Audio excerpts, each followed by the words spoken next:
Πάμε, πάμε!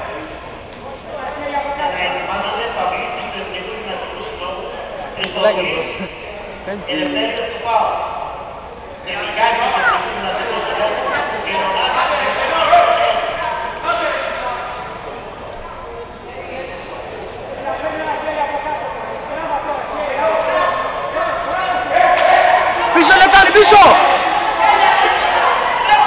Κατέβασε Γιώργο!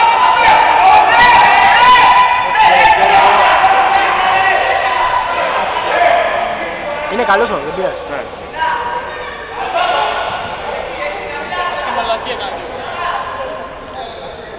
Κρίμα... Πάντα σφινάκια.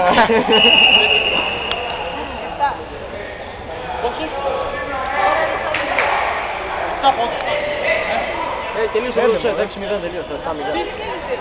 Τι πήρε καλυτερό. Έλα. Στους 6 το κλείνει το σετ. Πότε το έδωσε, αν τον έδωσε. 1-2 και ένα που τράβηξε το τέτοιο αυτό.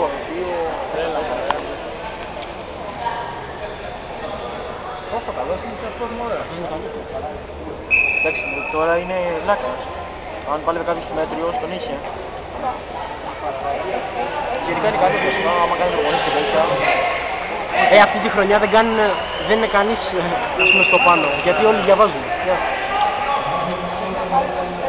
Δηλαδή φέτος η χρονιά αυτού που διαβάζει είναι...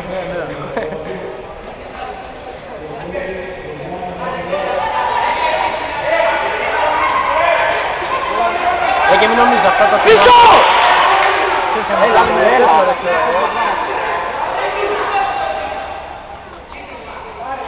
Αυτή είναι η πιο φιλική αγώνιση που μπορεί να υπάρχει. Σταμάτασε τώρα ρε! Βλέπεις πάλι και παλεύουν τώρα ό,τι να είναι ηλικίες. Τι που κάνε μωρέ!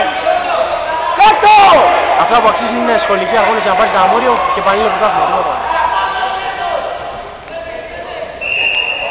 Τι κάνει ρε γάμο εδώ.